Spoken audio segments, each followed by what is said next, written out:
Aslı götürgülü.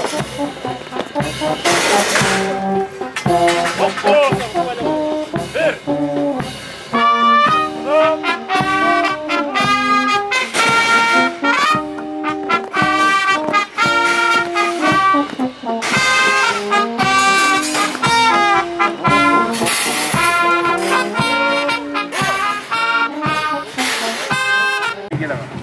Kırgız Республикасынын желеги 1992 жылдын 3 мартында Жогорку Кеңештин 8 сессиясында кабыл алынган.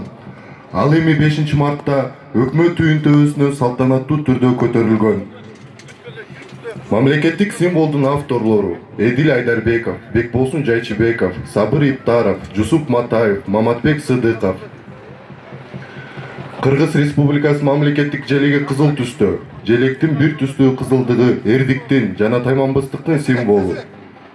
Анын ортосунда алтын түстөгү бирдей өлчөмдө 40 нур болуп чачырган күнгө окшош тегерек жайгаштырылган күн бейкуттукту жана байлыкты чагылдырат. Күндөй тегеректин ичинде кыргыз боз үйүнүн түндүгү кызыл түстө берилген.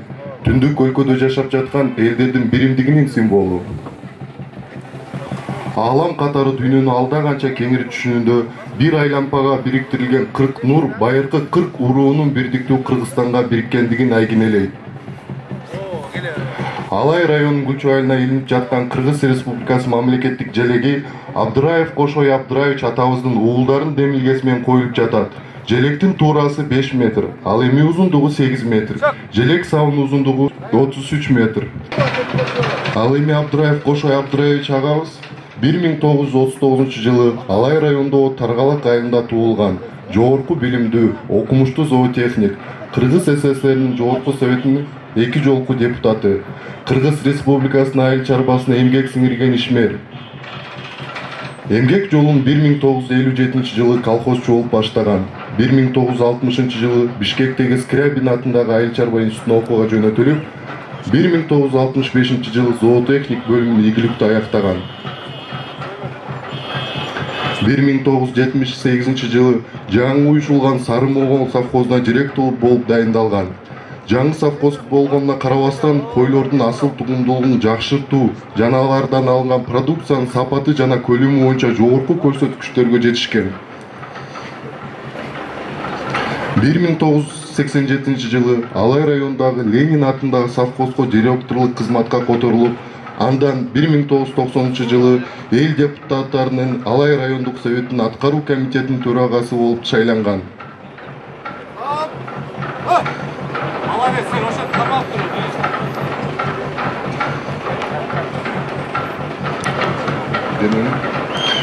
Кыргыз Республикасынын мамлекеттик желегин көтөрүүгө арналган салтанаттуу азем ачык деп жарыяланат.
بسم الله الرحمن الرحيم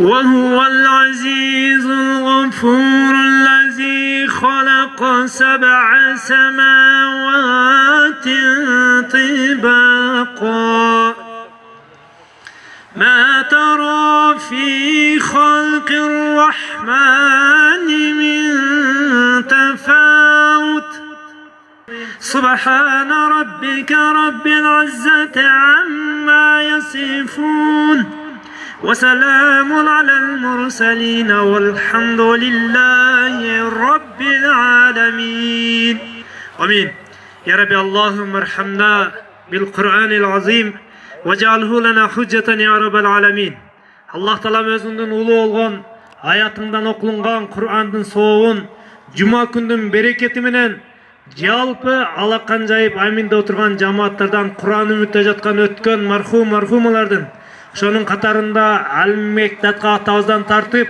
бизге демөөрчү болуп турган ушул Алмаз агабыздын атасы Кошой абанын руктарына Аллах Тааланы багыштадык.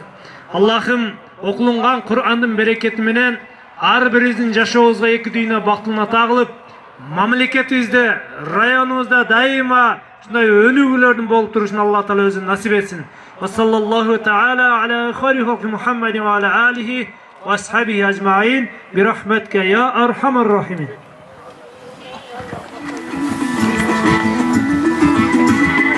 Тургундары жана биздин кадырлуу коноктор, жолдун алыстыгына карабастан, убакыттын тардыгына карабастан, ушу биздин бүгүнкү кубанычыбызды, биздин бүгүнкү сүйүнчүбүздү тең бөлүшөлү деп, биздин чакырууну кабыл алганыңыз үчүн терең ыраазычылык билдирем. Зиядин Исламович Ош областынын губернатору болуп келгенден баштап, ушул райондун борборлорун, айылдардын тышкы көрүнүштөрүн бир жакшынакай бир көрүнүшкө алып келүүгө тапшырмаларды берген. Андан тышкары ушул райондун борборунда Кыргыз Республикасынын туусун орнотуу боюнча катуу тапшырма берилди. Ошонун аткаруу максатында биз дагы иш-чаралар жүргүзүп, Алай районунун тургуну биздин Абдыраев Алмаз Кошоевичке ишкерибизге кайрылдык элек ушундай көмөк кылыңыз, жардам бериңиз деп. Биздин өтүнүштү четке каккан жок, дароо макул болуп, долбоорду келишимди биз чогуу ишке ашырып, ушул проекттин жыйынтыгында мына бир ай иш жүргүзүлдү. 2 миллиондон ашык акча каражат кетти. Толугу менен ушул чыгымдын баарын биздин ишкер өзү көтөрүп берди. Ушул учурдан пайдаланып ыраазычылыгымды билдирип кетет элем. Чынын айтканда, мына бизде сыртта мигранттарыбыз, биздин тууган тушкандарыбыз, Алайга келген коноктор бар. Ушул жерден биз ушул флагтын турушундагы бир коллегиалдуу түрдө чогуш кылып чечтик, көрүнүктүү болсун. Сырттан келген конокторго, ушул мигранттарга келатканда бир дух берип турсун, бир дем берип турсун деп ушул максатта биз орноттук. Ар дайым ушул биздин Кыргыздын туусу желбиреп, ылдый түшпөсүн, элибизде ынтымак болсун, ар дайым бардык жерде ийгилик болсун. Сиздерге дагы бир жолу ушу келип бергениңиздер үчүн терең ыраазычылыгымды билдирем. Рахмат барыңыздарга. Рахмат, Калек Самбек. Андан эмесе биринчи куттуктоо үчүн сөз Кыргыз Республикасынын президентинин Ош облусундагы ыйгарымдуу укук өкүлү Жамалдин Зиядин Исламовичке берилет.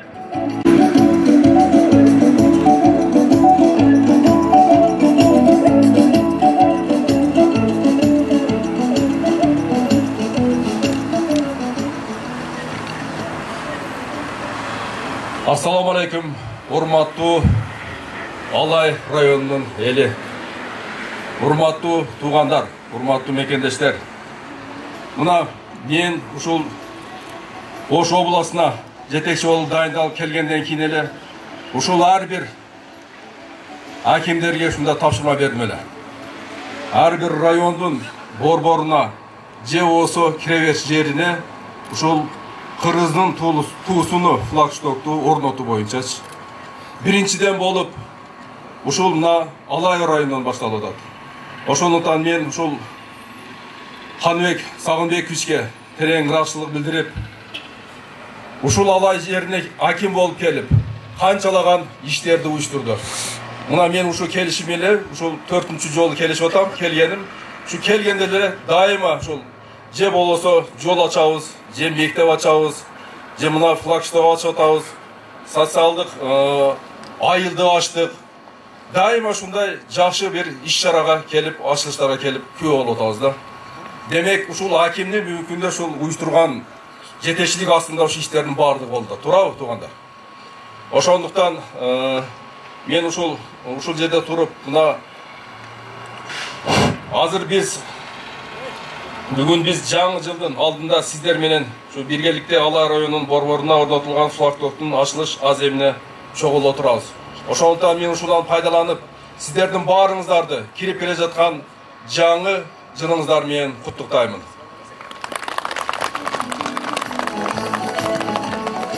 Санжыралуу тарыхы бар кыргыз мамлекетибиз байыркы элибиз үчүн туубуз өзгөчө мааниге ээ.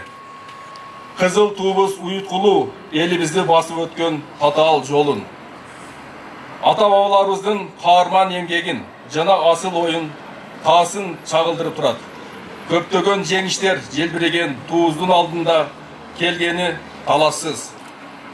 Тынчтык кезде да, согуш кезинде да туу өзгөчө көзөмөлдө болуп, азектелип сакталган. Согуш мезгилинде жоокерлердин каттуу сыноолордон өткөн ер жүрөк кайманбастарына керек болсо туу өз эли, жери, мамлекети үчүн жанын кыюуга даяр. Эч нерсеге карабай тууну көздүн карегиндей сактоого жөндөмдүү жигиттерге гана ишеним көрсөтүлүп, туу башы же тууну алып жүрүүчү катары дайындалган. Анткени башка чыгыш элдеринде эле туунун жыгылганы, душмандын колуна түшкөнү, ал тараптын жеңилгенине тете болгон. Ошондуктан тууга болгон мамилени өзгөчөлүгү да ушунда. Манаста тегин жерден туу түбүндө турушуп, туубуз качпай турат деп кубат кылып урушуп деп айтылбаса керек. Ушурда мамлекеттик символдорго болгон мамиле улам тереңдеп, бийиктеп, аларга урмат ызат көрсөтүлүп өзгөрүп барууда. Мамлекеттик желек элди баш коштуруп, бириктирүү, данакерлөө касиетине ээ. Себеби ал ар убак коомдун эң бийик, эң ыйык кызыкчылыгын, эң асыл ой санаасын, эң таза үмүт тилегин, чыныгы көнөрбөс дөөлөттөрүн чагылдырып турат. Эгемендүү мамлекетибиздин туусу элибизди ынтымакка, биримдикке жана жаратмандыкка чакырып, ачык асман алдында кылымдар бою көккө бийик желбирей берсин. Мүмкүнчүлүктөн пайдаланып, Кыргыз Республикасынын президентинин, Ош облусундагы ыйгар укуктуу өкүлүнүн аппаратынын жана өзүмдүн атымдан ушул флагштокту орнотууга демөөрчүлүк кылган жеке ишкерибиз Абдыраев Алмазбек Кошоевичке терең ыраазычылык билгизем. Ар дайым облусубуздун социалдык экономикалык жактан өнүгүүсүнө өз салымыңызды кошо беришиңизге, ишиңизде ийгиликтер коштоосуна мен тилектешмин.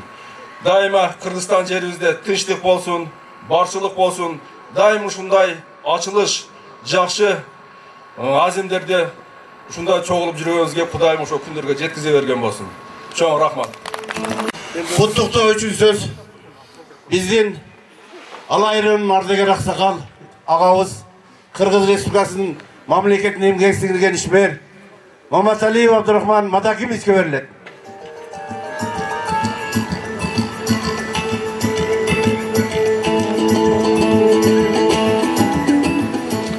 Арбаңыздар, ардактуу бир туугандар, ар намысты туу туткан Алай эли тарыхты карап көрсөк, кылымдар бою Кыргыз элин миңдеген жылдар бою сактап келген элибиздин ыйык өнөргүс үрп адаттарын, каада салттарын бекем кармагандыгы менен, Кыргыз элинин биримдигин бекемдөө менен айырмаланып, ар дайым элибиздин ынтымагын бекемдеп, четтен жөө келсе тике туруп, жоодон качпай арстандай болгон жигиттери менен айырмаланып, жалпы Кыргыз элинин өзгөчө орунда туруп келген. Мына бүгүн ошондуктан ушул жерде алайлыктар мекенибиздин, өлкөбүздүн ыйык туусун көтөрүп атканыңыздар өзгөчө бир кубанычтуу окуя болуп отурат.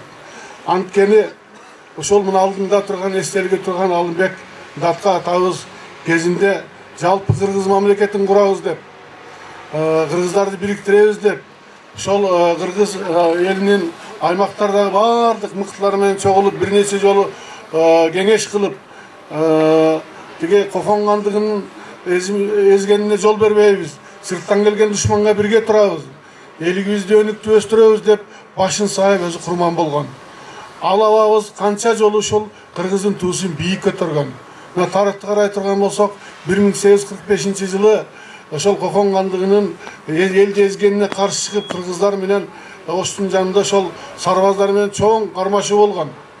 Ошондо алардан келген миңдеген кылкылдаган аскерлерге кыргыздарды баш болуп алып чыгып, жекеге дейин чыккан чоң баатырын өзү чыгып сайып түшүп, анан кыргыздардын ушул көз карандысынын бекем сактап калган. 1860-жылы ошол чүйдө жанагы Жыламышта Жаңгараш би, Байтик баатыр, Төрөгелди би жана бир топ ошол Кыргызстандын белгилүү азыр Кыргызстандын аксакалдары менен билермандары менен отуруп туруп чоң кеңеш салып туруп, биздин келечегибиз биримдикте, биздин келечегибиз ынтымакта. Тиги орустарга каршы бирден согушсак, алардан жеңилип калышыбыз мүмкүн. Тиякта башка душмандар бар деп анан чоң келишим келип турган ынтымак жөнүндө кол коюшкан. Бул окшогон окуялар абдан көп болгон. Өзү алай жерге ста бул жагынан Кытай, тияк жагынан Афганистан, башкача чек арада турган район. Элибиз ар дайым баатыр болгон, жигиттерибиз астандай айбаттуу болгон, энелерибиз акылман болгон, тазалыкты, арулукту сактаган аксакалдарыбыз биримдикти бекемдеген барктуу, нарттуу эл болгон. Эми ошол жаңы заман башталып, Кудайга шүгүр көрүп атасыздар. Бир топ жыл, 30 жылдын тегерегинде ордубузда жыл албай турдук. Мына жаңы бийлик келип, коррупция менен күрөшүп, тазалыкты жарыялап, калыстыкты жарыялап, эл үчүн кызмат кылабыз деп турганда, биздин алайлыктар ушундай туу көтөргөнү өтө символикалык иш болуп турат, кубанычтуу иш болуп турат. Мына биринчи жолу көрдүңүздөр, былтыртан бери жаңы президент шайланды, жаңы конституция кабыл алынды, мына кече жаңы парламент шайланды. Биринчи жолу 30 жылдын ичинде таза өттү деп айта алабыз, туурабы? Мурда акими деле, айыл өкмөтү деле, милициясы деле, кызылы деле, карасы деле аралашып кетип жүргөн. Аны эч ким жашай албайт, ошондой болуп келген. Бул жолу эл өзүнүн эрки менен мындай бийлик киришпей, бийлик тескерисинде шарт түзүп берип, жакшынакай шарт шайлоону өткөрүп, эл өздөрүнүн депутаттарын шайлап отурат. Мына бизде 5-чакырымда чакырышта депутат болгон мезгилде 12 алайлык депутат элек. Тиги келин-кесектер менен 14-15ке чыккан элек. Быйыл да мына 4-5 депутат шайлап атыптыр. Бул деген алай элдин активдүүлүгүн, уусубуздун кур эместигин, келечекте элге, мамлекетке кызмат кыла турган ул кыздарыбыздын көп экендигинин дагы бир жолу далили. Эми туу жөнүндө сүйлөсөк, урматтуу туугандар, мына 2012-жылы ошо 5-чакырышта бир топ депутаттар сунуш киргизип калды. Şu tuğunu özgörtöylük деп. Tuğunu özgörtöylük деп Самаков деген депутатыбыз бар. Ошол туунун жанагы долбоорун чийип алып келиптир. Анан биз чыгып, мен чыгып айттым эле бир комиссия түзөлү жөндөн муну бизден мурунку легендарлык парламент кабыл алды эле. Деп анан комиссия түзүп, комиссияга мени төрага кылып шайлашып, бир 400-500дөн ашык түрдүү долбоорлор келген. Бирок абдан ал жерде biz tarıkçılar çakırdık, çıkarmaçlı adamlar çakırdık, bizim koğumduk, memleketlik işmerlerdi çakırdık, bilimli okumuştuları çakırdık, arı getip, beri getip ölçüp oturup durup, uşul tuğ kala versin degen şu komiser seçim çıkarıp, anan cevap geç, dağlı bir yolu toktom menen bekitken. Kim jana 3 küplet ele, ortasında biraz özgürlük kirgizgenbiz, anan 2 küpletten turup kaldı, az 2 küpleterde batpaylık. Bu tuğumuz abdan jakşı, görünüş abdan jakşı. Kızıl tüs bu, janagı kırkuru, tündük jönündө абдан жакшы айтып бербеді. Андан чыкары мына кызыл түс бул күчтүн белгиси. Манас атабыз чоң казатка жөнөгөндө сураптыр дейт Бакай. Айкөл эмнеге бу биздин көк туузду койбой кызыл ту көтөрүп алды дегенде биз чоң казатка кетип атабыз. Чоң казатка кетип атабыз. Бизди канча миңдеген жылдар бою кыргыз элине тийишип келген Кытай жанабаш кара калмак деп аталчылык алмазбын деп, кара Кытай деп. Бардыгын ордуна койгонуна, кыргыз элинин улуу эл экенин дәлдеген жеңишке жеткени кетип атабыз деп. Şu жеңишке чакыра турган түс мына кызыл түс. Өнүгүүгө чакыра турган түс. Күчтүү эл экендигин дәлдеген түс. Мына Кытайлардын туусу дүйнөнү башкарабыз деп атышат. Дүйнөдөгү эң чоң империя, булардын түсү кызыл түс. Түркияны алайлык, мусулман өлкөлөрдүн арасынан абдан өнүккөн эл. Ушу жакшы динди кармап тазаланган эл. Алар да кызыл түс, мына биздики да кызыл түс. Şu tuu көтөрүшүңөр кут болсун, урматтуу туугандар. Мына шаар райондун жетекчилигине, областын жетекчилигине, şu алайлыктардын атынан, Бишкектеги алайлыктардын атынан, коомчулуктардын атынан, бу жердеги биздин бир топ көп мамлекет кызмат иштеген жолдош ага инилерибиз бар. Алар келе албагандарды салам айтып, ошолордун атынан терең ыраазылык билдиребиз. Элибиз ынтымакта, биримдикте болсун. Алай эли ар дайым алдыда жүрсүн. Тазалыктын, бийиктиктин үлгүсү болуп жүрсүн. Барыңыздарды Кудай колдоп өнүп өскүн. Элибиз байысын, жергебизде тынчтык болсун. Чоң рахмат барыңыздарга.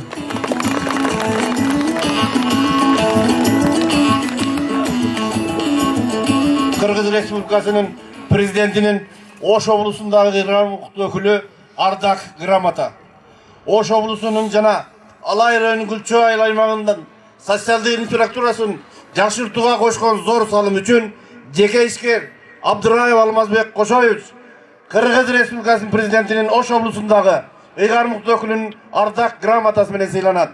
Кыргыз Республикасынын президентинин Ош облусундагы ыйгарымдуу укуктуу өкүлү Зиядин Исламович Жамалдинов.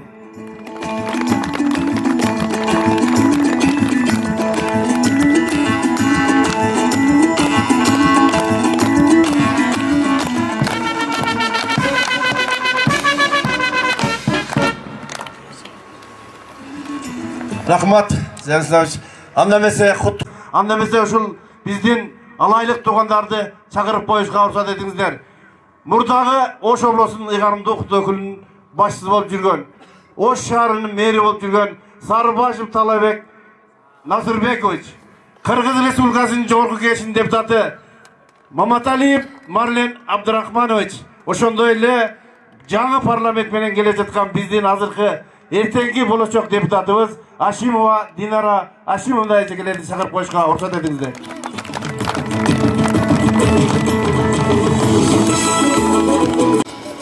Саламатсыздарбы, урматтуу алайлык туугандар, урматтуу кадырлуу коноктор. Бүгүн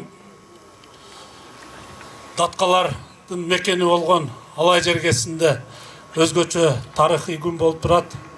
Мына Алымбек датка атабыздын эстелиги турган жерде биздин ыйык болгон Кыргыз мамлекетинин туусу бүгүн ушул жерде орнотулуп турганына бардыгыбыз күбө болуп турабыз. Биз бактылуу элбиз. Ушуну эч качан унутпашыбыз керек. Себеби биздин өзүбүздүн мамлекетибиз, өзүбүздүн конституциябыз, өзүбүздүн каада салт, үрп адатыбыз ушундай болгон ыйык туубуз бар элбиз. Ушу менен биз дайыма сыймыктанышыбыз керек.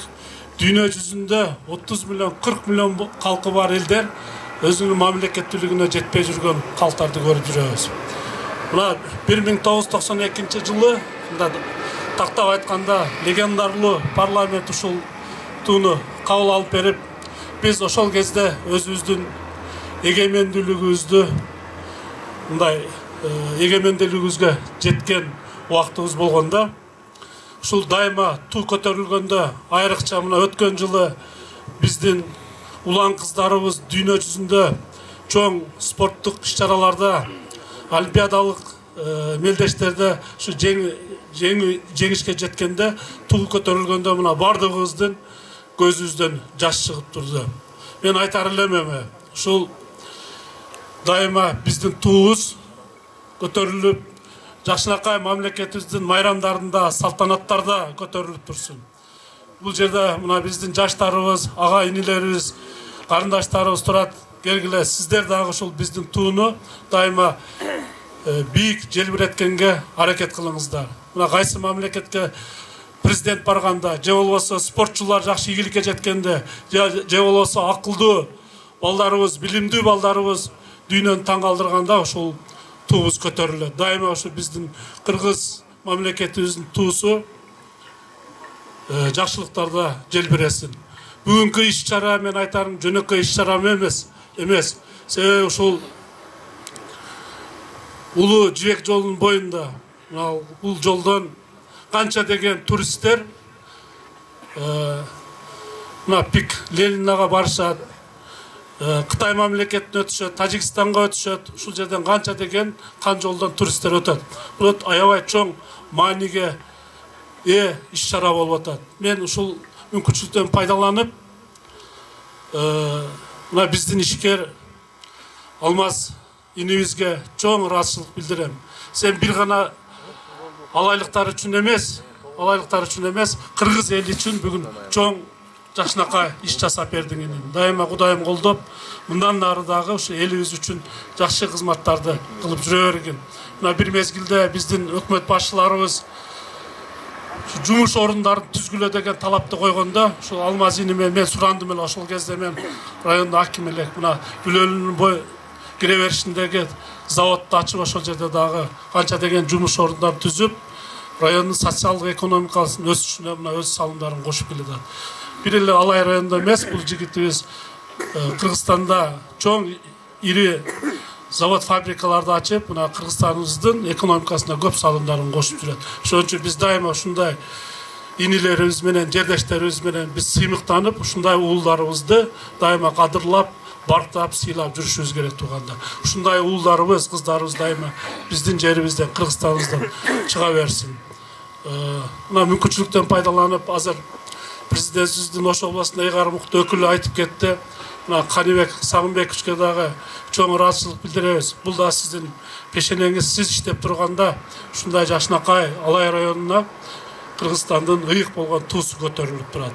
Бул да тарых деп койсок болот. Ошон үчүн сиздин да ишиңизде ийгиликтер болсун. Дайыма ушул мына элден угуп атабыз. Жакшы жигит экен, да иштерман жигит экен деп мына алыста болсок да угуп атабыз. Дайыма ушу Кудайым колдоп, Алай эли үчүн дайыма жакшы иштеп бериңиз, келечегиңиз кең болсун. Зиядин Исламович, сизге дагы рахмат, жамаатыңыз менен келип, ушу бүгүн Алайдагы болуп аткан иш-чарага келгениңизге чоң ыраазычылык билдиребиз. Сиздин да ишиңизде ийгилик болуп, Кудайым колдосун. Дагы бир жолу бүгүнкү майрамыңыздар кут болсун.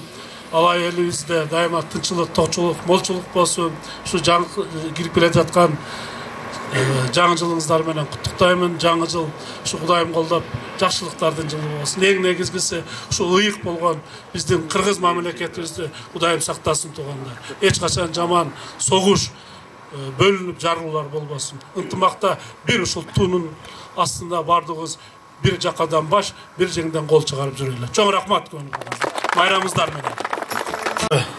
Кыргызстандыктар, урматтуу кыргыз элим, алайлык туугандар. Кыргыз элинин, кыргыз жеринин эң чоң байлуулугу бул эгемендүүлүк. Мына канчалаган дүйнөдө улуттар бар, бирок мамлекети жок. 60 миллион, 70 миллиондук улуттар бар. Бирок алардын өз мындай бизге окшогон эркин мамлекети жок. Ошого биз биринчи кезекте Кудайга ыраазычылык билдиришибиз керек, рахмат айтышыбыз керек. Биз ушундай өзүбүздүн кичине саны аз болсо дагы, бирок өзүбүздүн мамлекетибиз бар. Кудай берген жакшынакай бейиште болгон жерибиз бар, жаратылышыбыз бар. Мына ушул кимде дагы айтылып кетилип атпайбы? Жер береди эгемендин желеги деп. Ошол сыяктуу мына биз ар дайым мына ушуну улуу тутушубуз керек. Биздин кылымдардан бери ушу ата бабаларыбыз ушул жерди келип алып, мына бизге ыйгарып берип, биз ушуну улантып кетишибиз керек. Жаңы келаткан муундарга бул бир гана сабак болуш керек деп эсептейм. Мына ушул биздин бир жакшынакай туубуздун тегерегинде ар дайым жаштар, спортсмендер ушу тууну көтөрүп, бүткүл дүйнөгө таанытып, кыргыз мамлекетин, кыргыз жерин, кыргыз элин тааныта турган болуш керек деп эсептейм. Бардыгыңыздарды ушул чоң байрамыңыздар менен куттуктайм. Келе жаткан жаңы жылыңыздар менен да куттуктайм. Үй-бүлөңүздөрдө аманчылык болсун, мамлекетибизде токчулук болсун, жакшы өнүккөн мамлекеттердин арасына кирели. Кудайым буйруса, эң жакынкы араларда биз дагы эң өнүккөн мамлекеттин арасына кирип, мына биз канчалаган биздин жердештерибиз сыртка чыкканда, биз чыкканда Кыргызстан паспортун берсек, тааныбайт, кайсы жерде дейт. Тааныштырып отурабыз, Кытайдын жанында дейбиз, Казакстандын жанында дейбиз, тилекке каршы.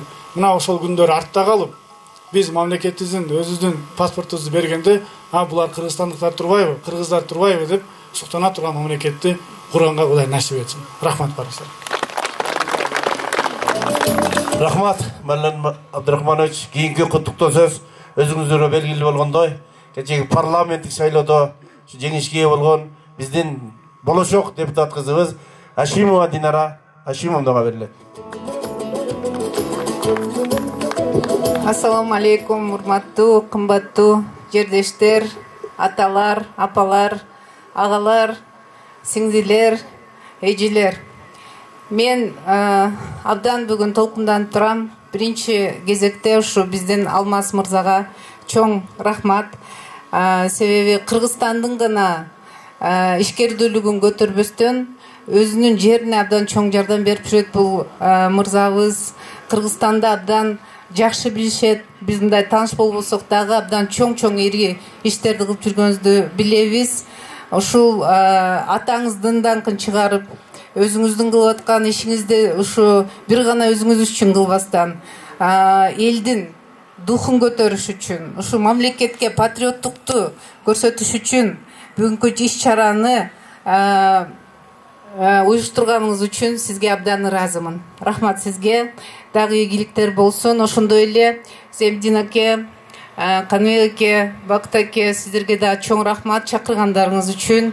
Ошо эми биз Жогорку Кеңеште пока мандат ала элекпиз, бирок эми буйруса мына баратабыз азыркы Жогорку Кеңешти ушу элим ишенип, бизге ишеним көрсөтүп, башкача шайлоонун негизинде келдик. Силердин ишенимиңерден кетпей, ушу биздин кыргызыбыздын туусу бийик желбиреп турушуна биз дагы өзүбүздүн салымыбызды кошобуз. Ошону мен убада берип кетсем болот. Себеби менин жанымда мурдагы Жогорку Кеңеште өзүн аябай жакшы жактан, таасирлүү жактан көрсөткөн ушу Марлен инибиз бар.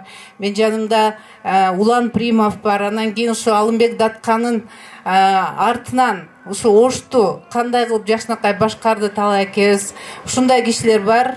Мен эми юристмин.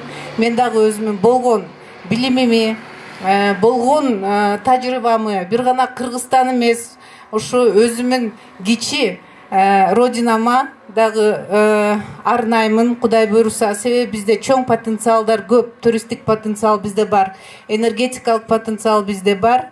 Ошого биздин өлкөбүздүн башчысынын жасап аткан азыр аракеттерине биз тез арада жакшы закондорду, жакшы сапаттуу мыйзамдарды кабыл алып, өкмөттүн ишин жакшылап тескеп бергенге күчүбүз жетет деп ойлойм. Рахмат баарыңыздарга.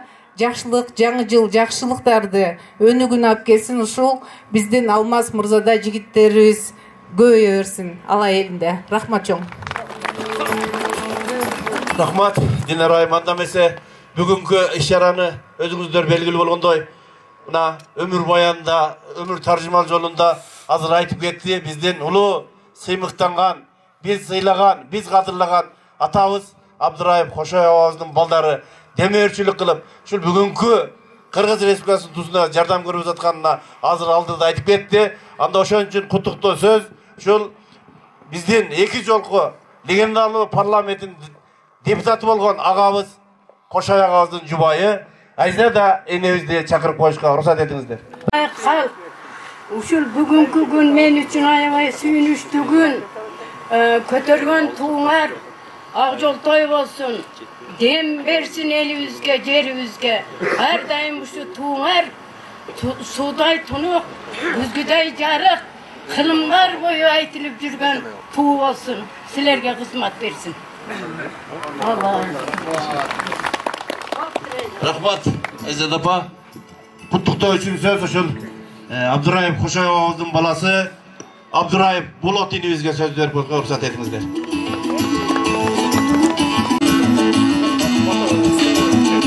Саламатсыздарбы, урматтуу бүгүнкү салтанаттуу ушу туунун көтөрүү аземинин катышуучулары.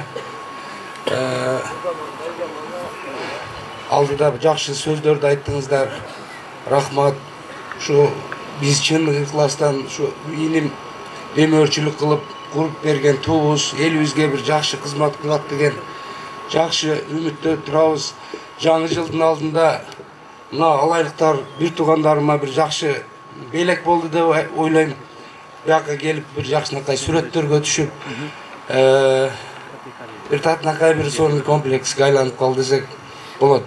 Болгон чын ыкластан аракетибизди жасадык. Элге рахмат, ушинтип баалап, жакшы сөздөрдү айтып, мен инимди колдоп, мына эме жакшы сөздөрдүн баары айтылды. Мен учурдан пайдаланып, мына ушул жер жөн эле туруп калган жок. Көптөгөн усталар иштеди, кызмат кылышты чын дилинен. Ошолорго чоң ыраазычылык билдирип кетүүгө уруксат этиңиздер. Ушул мына гербти жаздырдык. Мамлекеттик символикаларды бир жерге топтоп, татынакай кылып, мындай кыргыздын баатырларын 40 чородой кылып тизип койдук, 4 тарабына болгон аракетибизди кылдык. Бул дагы жакшы маанини камтыйт. Чептен эрдин күчү берк деген бир жакшы сөз бар. Патриот жигиттерибиз ушу алайдан көп өсүп чыгып, элибизге кызмат кылып, чын дилинен бир алай элинин, Кыргызстан элинин, кыргыз мамлекетинин жакшы патриот жигиттери ушу жерден тарбияланып өсүп чыгат деген чоң үмүттөбүз. Ушу элибиз ар дайым тынччылык, аманчылыкта болсун. Рахмат сиздерге. Рахмат, урматтуу агайын туугандар. Эми кыш мезгили, азыр сөздү, калган сөздү мына биздин өзүбүздүн чакыруубузда да жазылган. Биздин ынтымак, сыйдастарконубуз бар. Азыр бата берүү үчүн сөз Алай район имам катиби Кадыров Дилдебай ажы. Келиң, бата берип койсоңуз.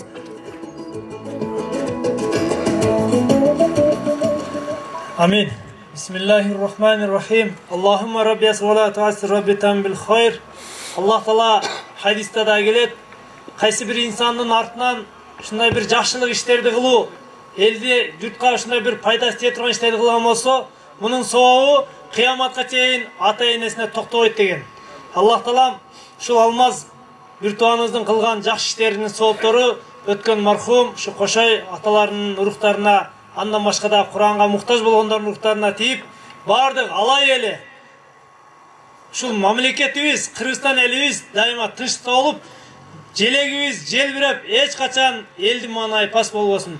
Бул жерге келген биздин губернаторубуз, бул жерде депутаттарыбыз, депутат карындаштарыбыз Аллах Таала келген, ушундай элди сыйлап келген кадамдарыңыздарга хасанат, жакшылык, иштериңиздерге ийгилик берсин. Амин. Аллаху акбар. Кыргыз Республикасы мамлекеттик жетилигин көтөрүүгө арналган салтанаттуу азем жабык деп жарыяланат.